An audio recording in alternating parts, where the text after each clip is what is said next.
sa sœur, ma mère, lui avait dit « C'est pas compliqué pour nous trouver, la voiture est garée juste devant la maison. » Il était tombé 1,50 m de neige pendant la nuit. L'oncle Daniel était arrivé tôt le matin à Aiguille en terrasse où nous passions les vacances de carnaval. « Mais d'où que tu sors ?» lui avait demandé la mère sur un ton de reproche quand il finit par pousser la porte d'entrée. « Oh, t'en es bonne, toi. Tu verras, c'est facile, la voiture est garée juste devant la maison.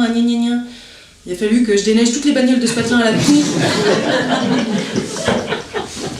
Avant ce jour, l'oncle n'avait jamais fait de ski. Après non plus. Pour ne pas rater le spectacle, nous étions montés avec le frère les premiers au télésiège. Fidèles à leurs habitudes, les parents firent une arrivée très réussie. Le père enroulé autour du pylône de retour et la mère restait plantée sur son siège en hurlant.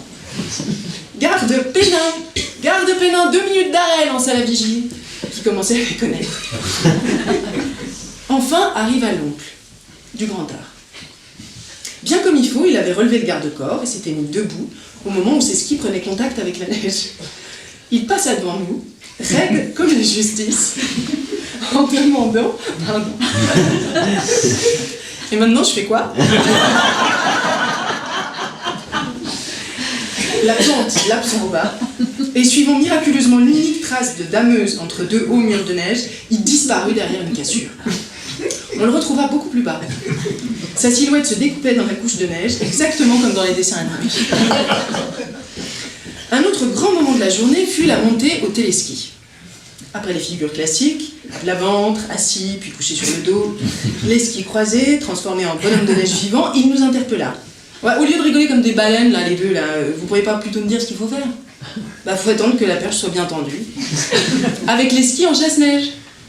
La tentative suivante aurait pu se passer à Mururoa. En plus de nos conseils douteux, 2 énormes patins de neige s'étaient formés sous ses skis. Solidement campé sur les jambes, il avait ôté ses gants pour mieux tenir la perche et s'était arc-bouté en arrière. Le ressort se tendit, 3, 2, 1, go ! Il s'envola comme catapulté. En chaussettes. Skis et chaussures étaient restés sur place, sous le regard médusé du perchemin. Pour clore le tout, on nous annonça en fin d'après-midi par haut-parleur que le télésiège de retour ne fonctionnait plus. « Ah non, c'est le bouquet, avec la mère. C'est quoi cette piste de retour station ?» s'était inquiété mon oncle. La piste de retour station était une route forestière de 5 km, surplombant le torrent. Le secouriste qui fermait la piste doit encore s'en rappeler. On avait tout essayé. D'abord, le laisser glisser jusqu'à ce qu'il tombe, mais la présence du ravin rendait cette technique très risquée. Le tenir, mon frère et moi, mon frère derrière, moi devant, un convoi qui prenait tout de suite une vitesse terrible et qu'on ne pouvait arrêter qu'en fonçant dans le talus. Le pisteur essaya même de l'encorder. La nuit tombait. Quand il se résigna à continuer, d'abord à pied, mais il enfonçait jusqu'au ventre, et puis après, sur nos conseils, pendant quelques centaines de mètres, à genoux, pour finir en rampant. La loueuse de ski avait eu la bonne idée de lui demander comment il avait trouvé la neige. Excellente, madame. Ah, vraiment excellente. 1 hectare. Et pour la quantité, rien à dire. On se fout pas de la gueule du monde ici.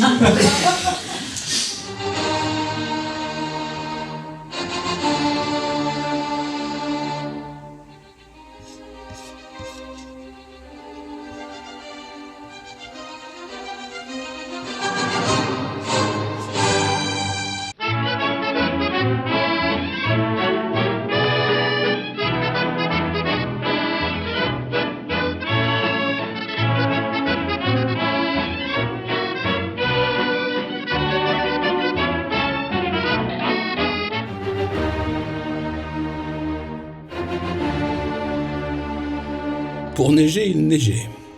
Des plumes d'autruche qui nous ensevelissaient petit à petit dans le décor.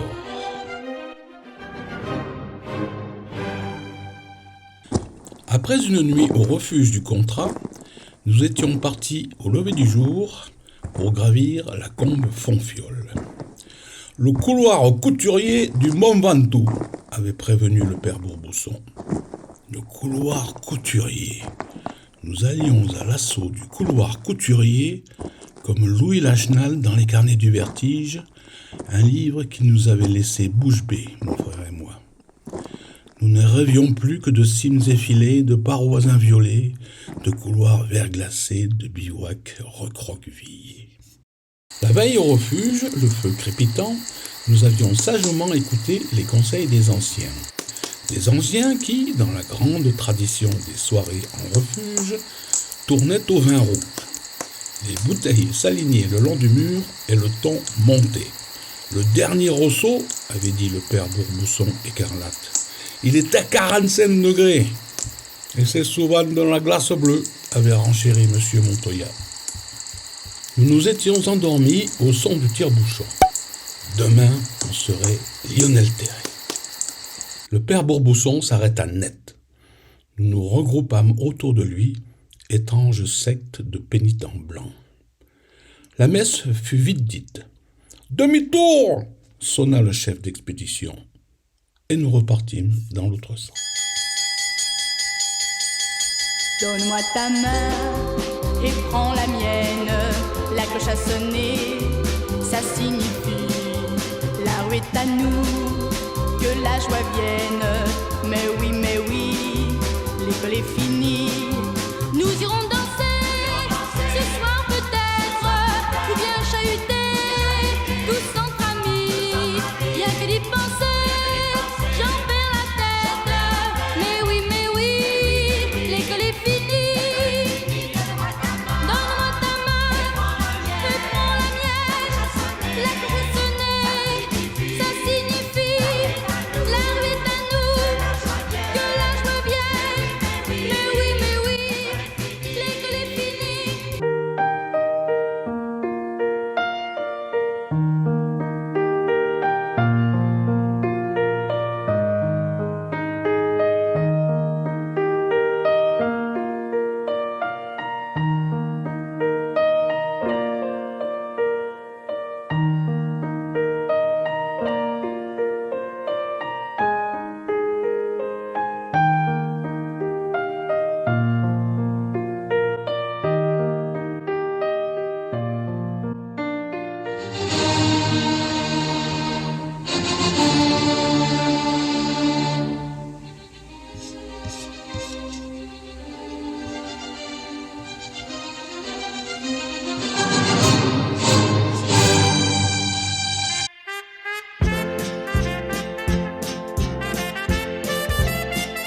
L'auteur de cette maxime de circonstance, Jean-Pierre Mansart, m'a initié au ski extrême.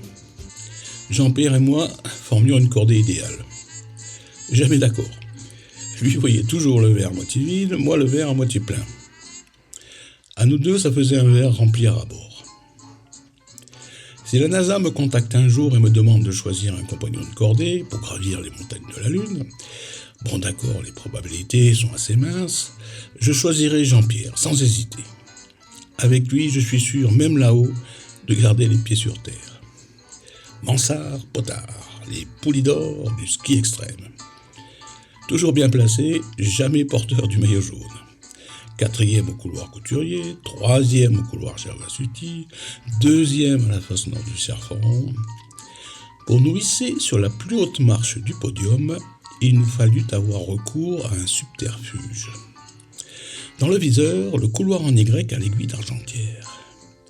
Nous sommes les premiers à l'avoir descendu intégralement, c'est-à-dire par ses deux branches. Nos prédécesseurs n'étaient que des analphabètes. Comme tous les couples, notre cordée a connu des crises passagères. Comme ce jour où, Jean-Pierre occupé par une vallée blanche, je suis allé tenter la première de la face nord du col de la Verte avec Jean-François Villot.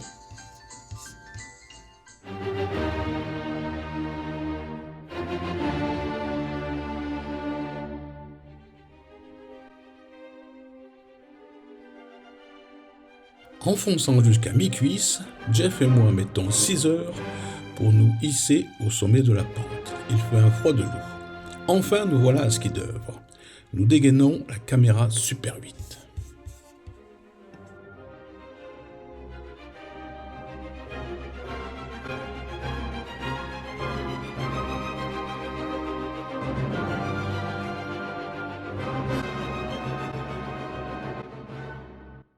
Une semaine plus tard, nous projetons le film aux stagiaires de l'UCPA Valo.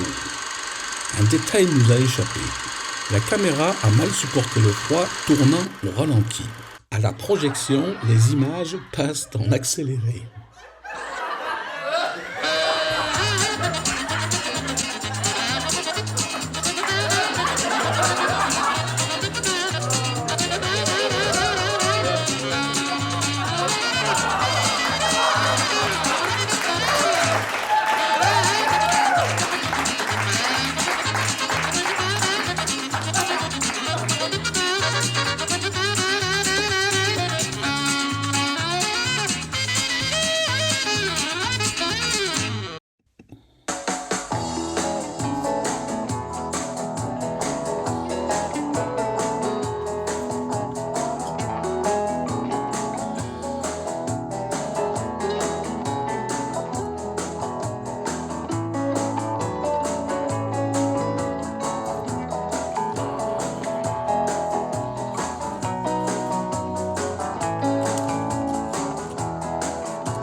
Yo Takako!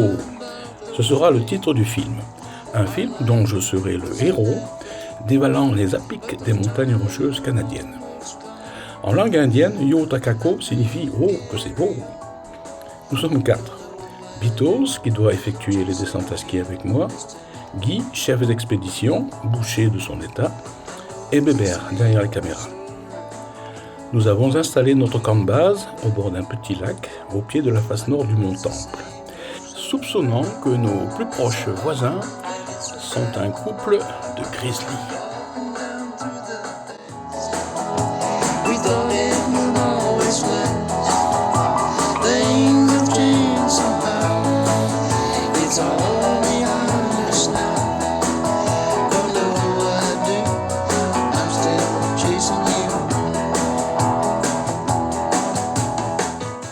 Nous prenons des forces. De fortes chutes de neige sont annoncées.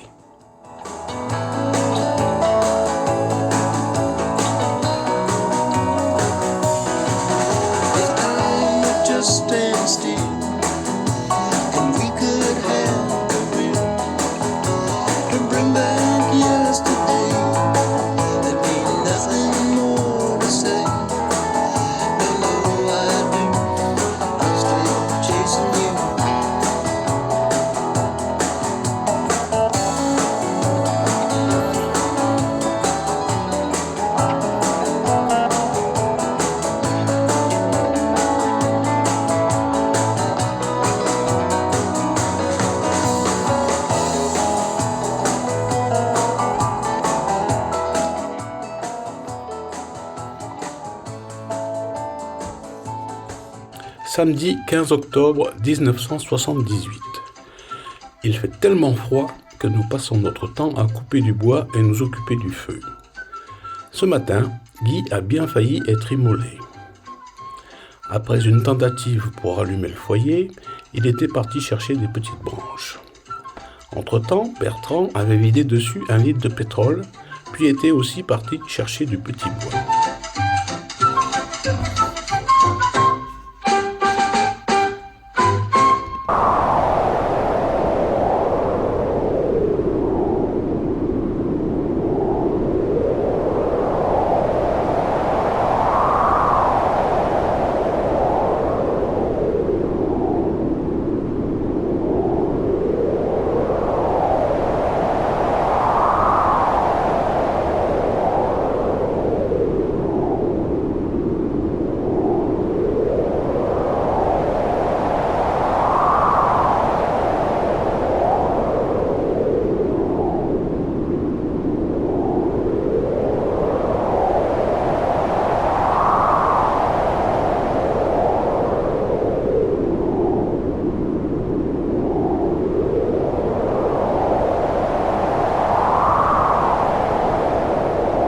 J'aurais aimé que Bitos soit là pour partager cette aventure, mais il souffrait d'un terrible mal de tête.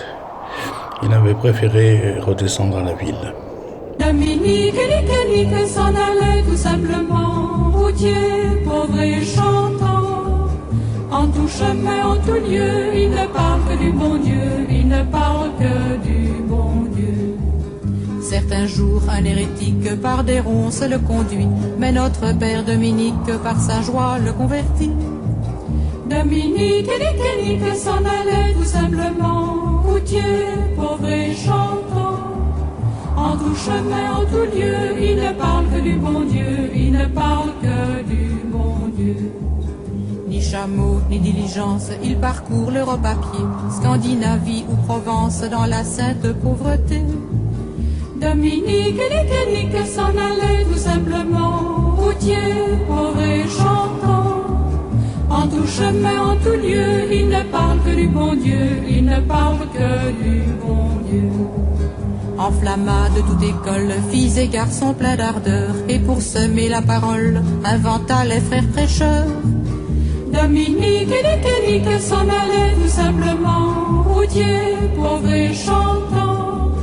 En tout chemin, en tout lieu, il ne parle que du bon Dieu, il ne parle que du bon Dieu. Chez Dominique et ses frères, le pain s'en vint à manquer, et deux anges se présentèrent portant de grands pains dorés. Dominique et Nique s'en allait tout simplement, routier, pauvre et chantant. En tout chemin, en tout lieu, il ne parle que du bon Dieu, il ne parle que du bon Dieu. Dominique vit en rêve les prêcheurs du monde entier, sous le manteau de la Vierge en grand nombre rassemblés.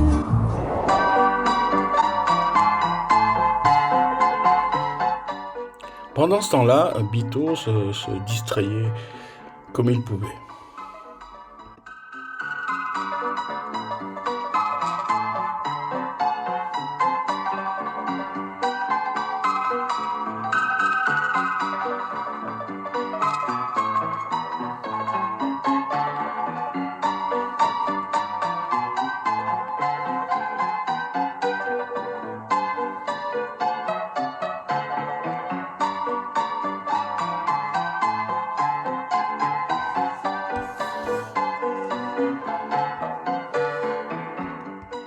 Comme disent les Québécois, il y a du vent dans le panier.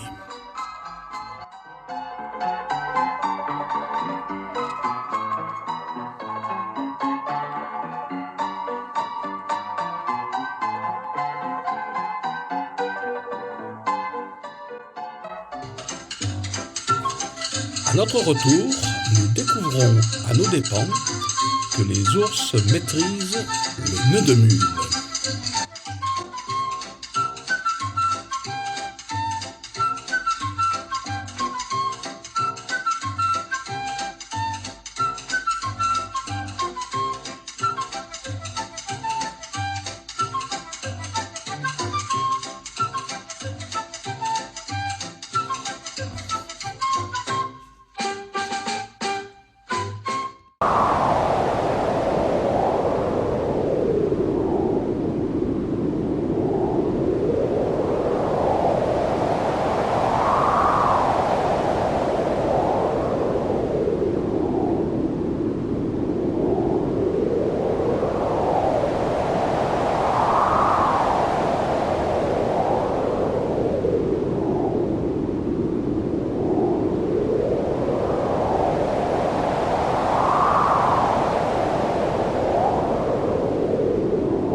J'aurais aimé que Bitos soit là pour partager cette aventure, mais il souffrait toujours d'un terrible mal de tête.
Mes compagnons, frigorifiés, repartent sur l'arête infernale, tandis que je virevolte au soleil.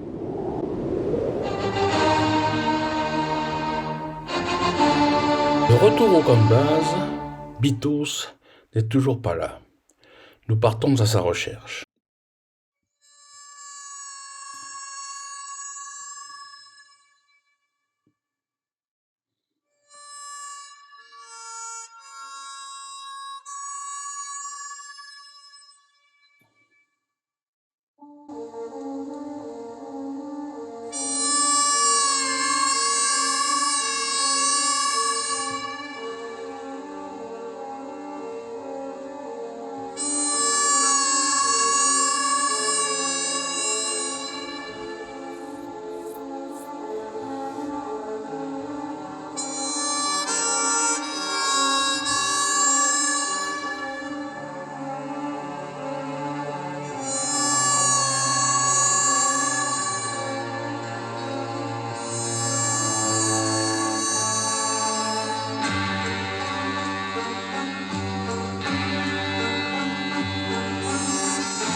Glacier du Tour, 27 avril 1979, 19h.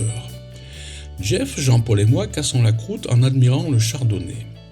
C'est en sifflant des vodkas tout droit que nous est venue l'idée, descendre les couloirs cul sec. Demain, on passe à table.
chef nous annonce qu'il a tout dans la boîte. Je pense à la pub au Cédar. Et c'est tant mieux parce que je ferai pas ça tous les jours.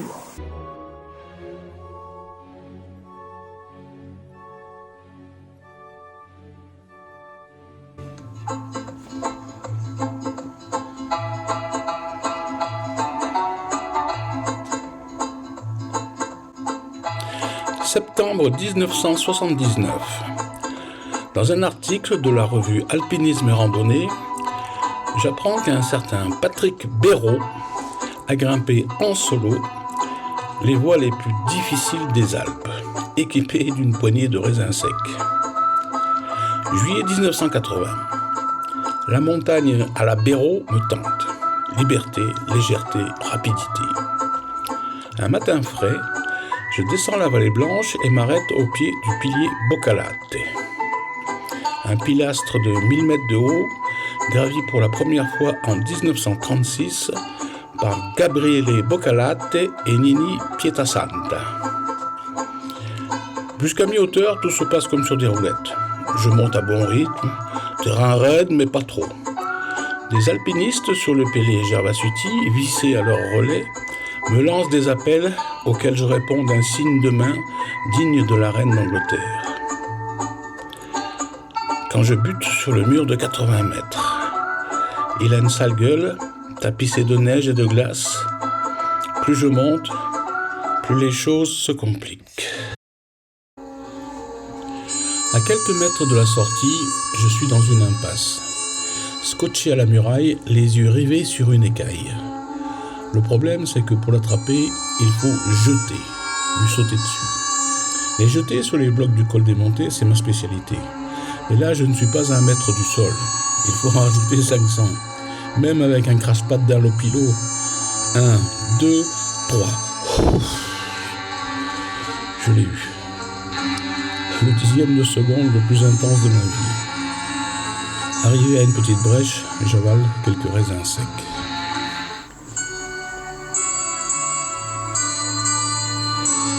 300 mètres plus haut, j'atteins la crête de Coq, autre clou du spectacle. Une fine lame de granit entre 2 abîmes. Sur une arête, au trouillomètre, l'impression est double. Vide réel 800 mètres, vide ressenti 1600. Pas question cette fois d'y aller la fleur au fusil. Je déroule une cordelette de 20 mètres qu'un sursaut de lucidité m'a ordonné d'emporter et confectionne un système d'auto-assurance. C'est pas la Maïf, mais moralement un sérieux bonus. 5h30 après mon départ, je suis au sommet du Mont Blanc du Tacul.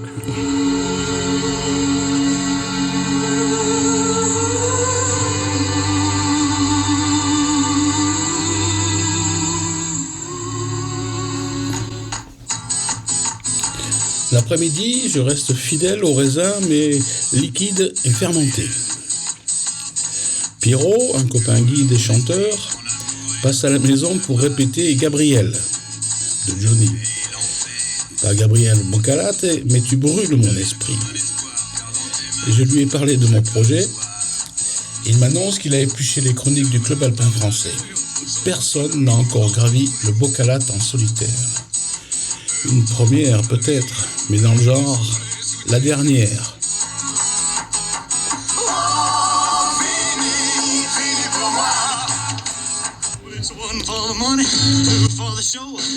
Un soir, à l'heure de l'apéro, j'organise une rencontre entre Brian et Pierrot dans le local matériel de l'UCPA d'Argentière. Ils s'essaient sur Blue Sweet Shoes. Assez vite, les choses tombent au vinaigre. Brian reproche à Pierrot d'être à contretemps, lequel se plaint que l'ampli guitare est trop fort. Pour calmer le jeu, Stéphane, le magasinier, sort une bouteille de Ricard. « Et il va s'appeler comment votre groupe ?» me demande-t-il. Je n'en ai pas la moindre idée quand je vois sur un rayon une paire de chaussures bleues, comme dans la chanson. Les Coflash, nom qui deviendra, anglicisé, The Coflash. Un ami écossais m'apprend que, dans la langue de Shakespeare, Co-Flash, c'est le bruit de la bouse de vache qui s'écrase. On a le logo du groupe. Are you ready for rock and roll? Okay.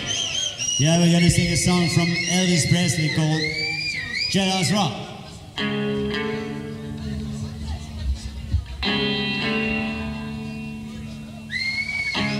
Went to a party in the county jail. Raised the band was there, they began to yell. The band was jumping over, they began to swing. You should have heard the mock die jailbird sing, let's rock. Everybody, let's rock. Everybody in the whole cell block was dancing to the jailhouse rock, yeah. Number 47 said to number 3. To the jailbird, I have a did see. Won't be the light with your company. Come on and do the jailhouse rock with me, let's rock. Everybody, let's rock. Everybody in the whole cell block was dancing to the jailhouse rock, come on, yeah.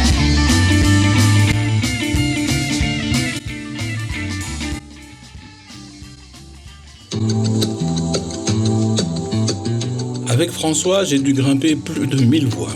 Bux, Verdon, Thaïlande, que du bonheur. Toujours le sourire, toujours le mot pour rire. Je ne l'ai vu perdre son calme qu'une seule fois, en Espagne.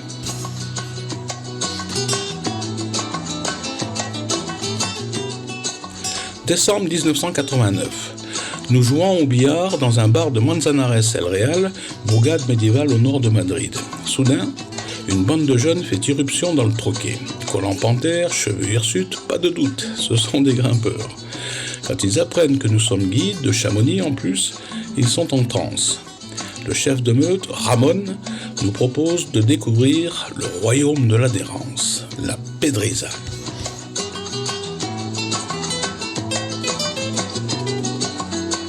Le lendemain, nous attaquons un raide sentier où plane la senteur suave des pringosas.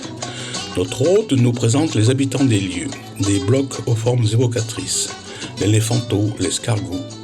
Nous débouchons sur une vaste clairière dominée par un dôme. El Yelmo, annonce Ramon. Il sort de sa poche un bout de papier, le topo de la paroi. François lui demande de nous conseiller une voie. Le doigt de l'espagnol suit une ligne au centre de la face. La más guapa, dit-il.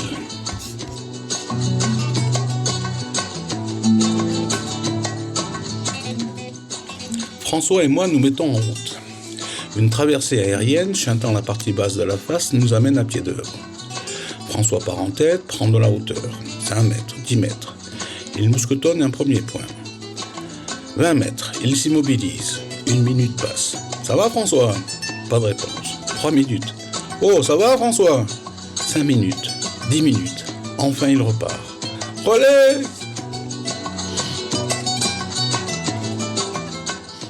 Je m'engage dans la longueur, arrive au point d'assurance, un rivet tout rouillé, atteint le point fatidique, de la toile cirée. Avec la corde devant, c'est plus simple. Je rejoins François. Il est furax. Putain, il nous a envoyé à la mort, ce con! Au retour, François interpelle Ramon et lui explique sa façon de voir les choses. Celui-ci l'approuve. Aquí, y a nadie escalada está bien.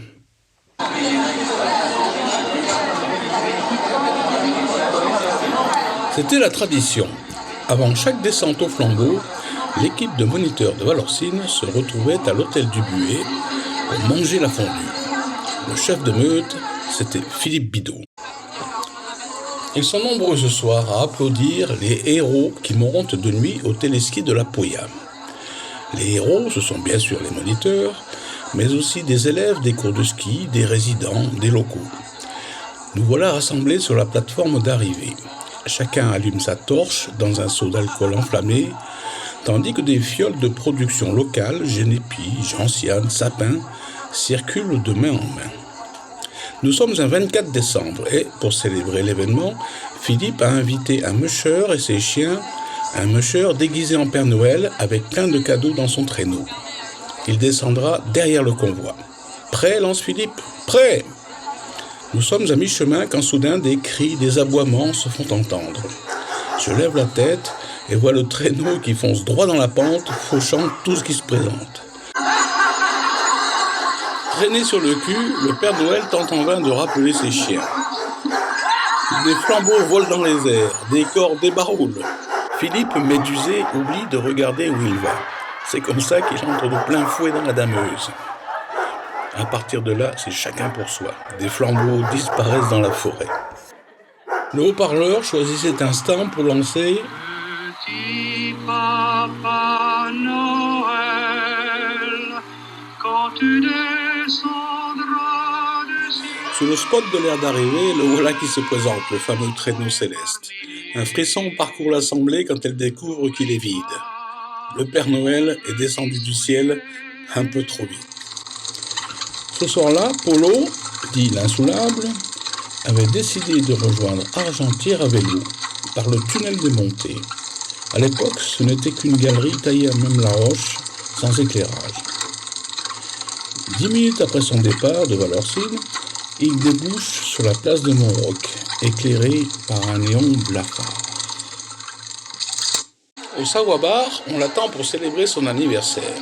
70 ans, c'est pas tous les jours, les tournées pleurent.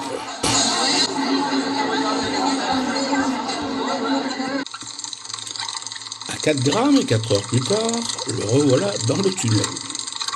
L'accident se produit à mi-parcours. Une grosse ornière bloque d'un coup sa roue avant.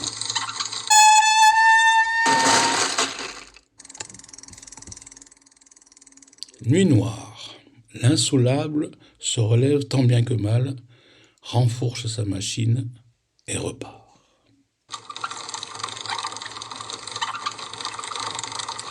Bientôt, une bouffée d'air frais lui caresse le visage. Il lève la tête et aperçoit un petit rond blanc, le bout du tunnel. Devant lui, une place éclairée par un néon blafard. Il est revenu à Montbroc.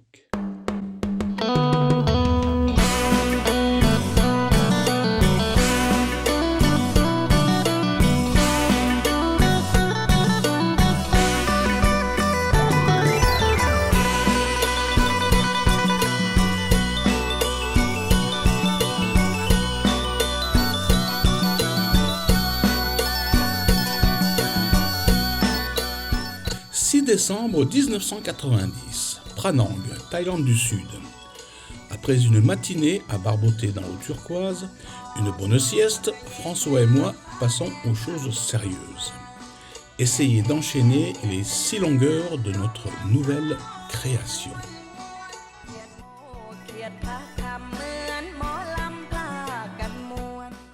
La voie démarre dans la grotte de la fertilité, célèbre pour ses lubriques offrandes. 10 mètres au-dessus des braquemars, on se glisse dans une chatière qui nous inspira le nom de la voie, It's a Boy.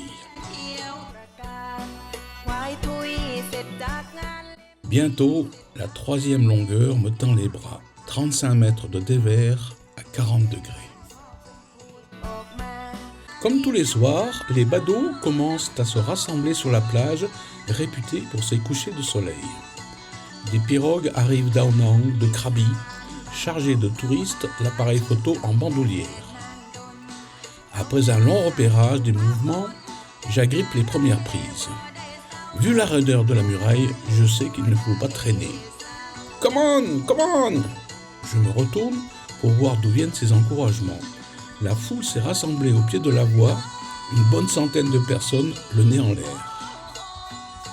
C'est mon quart d'heure de gloire. Je rentre mon ventre, roule des épaules, enchaîne les mouvements avec la grâce d'un danseur étoile. 10 mètres, 15 mètres, 20 mètres, je volette de prise en prise, porté par la foule. Quand je m'immobilise, 3 litres d'acide lactique dans chaque bras. Mes doigts s'ouvrent lentement. Sec ! La paroi défile. Retour à la case départ. Je pendouille lamentablement au-dessus de mes supporters. La foule se disperse, le regard tourné vers la mer. Une autre étoile, plus fiable, assure le spectacle.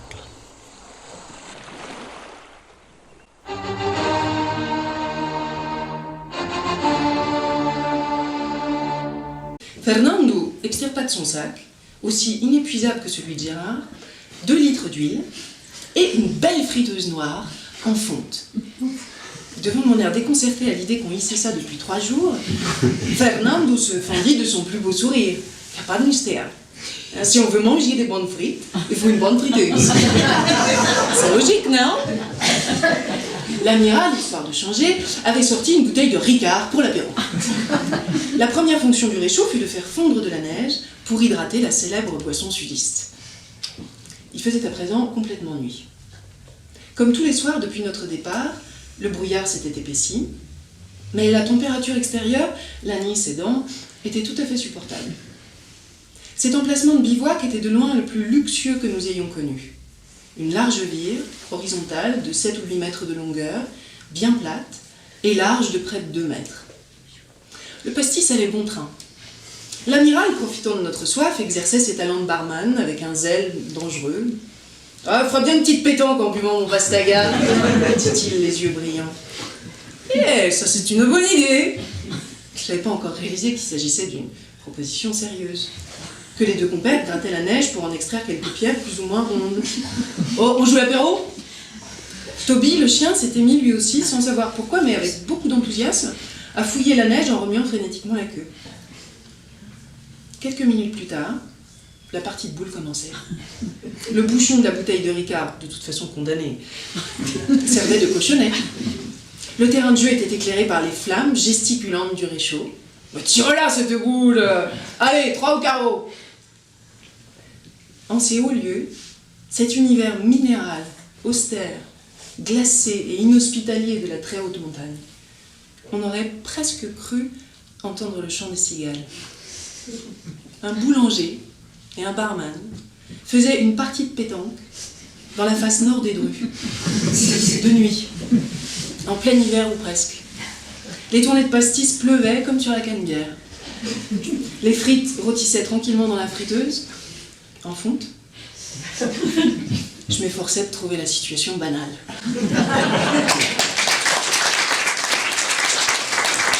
Michel, un nouveau livre de Dominique Potard. Et oui, on l'a attendu longtemps, hein, beaucoup. On a souffert. Ouais. Oui, bien plus de 3 ans après ce fameux port de la mer de glace qui a enthousiasmé toute la vallée. Et là, c'est une histoire, comme son titre l'indique, titanesque. C'est-à-dire que pour l'éditeur, ça risque d'être un naufrage. Il est là, Dominique, non? Dominique est là, oui. Bonjour les gens. Alors, Voilà, ouais. Alors il faut l'avoir absolument, c'est vital, sur votre table de nuit. Et ça parle de montagne, une histoire, je deviens le spécialiste des naufrages en haute montagne. Donc après le port de la mer de glace, là c'est le naufrage du titanesque. Et ça se passe en haute montagne, donc, dans un petit patelin qui s'appelle Bourg-les-Glaciers, où les montagnes sont très très hautes, c'est les montagnes qui sont à 6000 mètres. Et les glaciers vont très très vite. J'en dis pas plus, parce que déjà qu'il est court comme texte, si on dit tout, ça sera plus la peine de l'acheter, Michel ne sera pas content.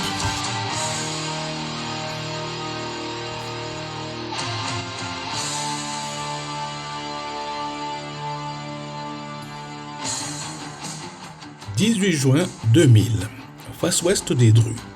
Maurice et Antoine, la quarantaine gaillarde, vivent leur rêve, gravir la directe américaine. Les fissures s'enchaînent et le vide se creuse. À 17h, les voici sur le bloc coincé, dernier obstacle avant le bivouac. Maurice escalade une cheminée, se rétablit sur une plateforme et manque de partir à la renverse. 4 gamins, pieds nus, t-shirt Metallica et jean troué, le regardent. « Salut » dit l'un d'eux. « Salut » répond Maurice. Avant de s'inquiéter, « Vos parents savent que vous êtes là ?» Le requin de la bande pointe la mer de glace 2000 mètres plus bas. « On leur a dit qu'on allait camper au bord de la mer. On n'a pas menti ?» Dans le rôle des troubles fêtes, Julien Herry, Raphaël du Trémollet et mes 2 fistons, Nicolas et Benjamin. 4 futurs guides.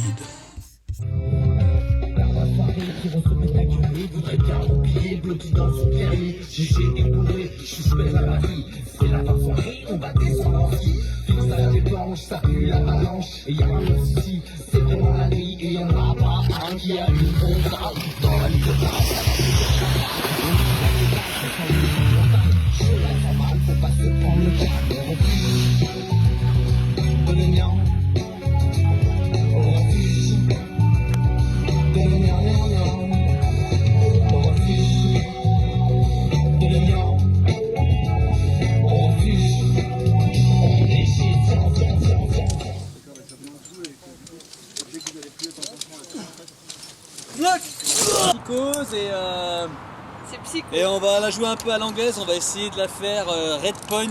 On va essayer de pas se foutre par terre. Voilà, pour s'occuper un petit peu l'après-midi avant un concert de rock.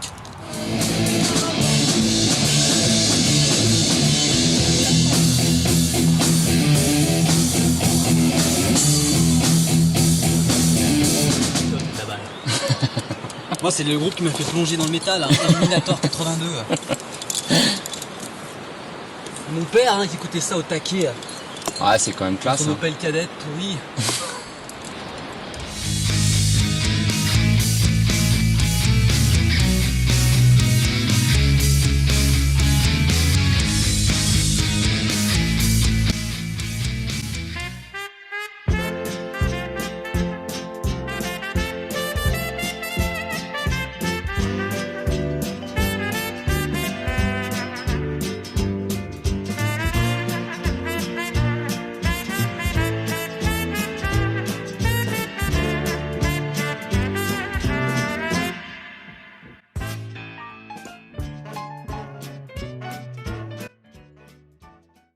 Alors bon, vous l'avez deviné, là je vais avoir besoin de votre aide.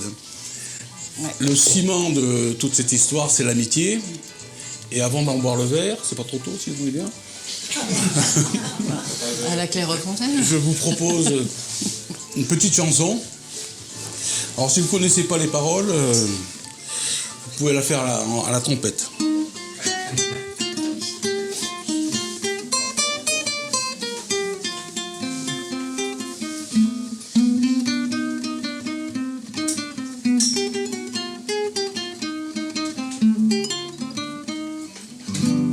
Des bateaux, j'en ai pris beaucoup, mais le seul qui ait tenu le coup, qui n'est jamais viré de bord, mais viré de bord. Naviguait en père peinard, sur la grand-mare des canards, et s'appelait les copains d'abord, les copains d'abord.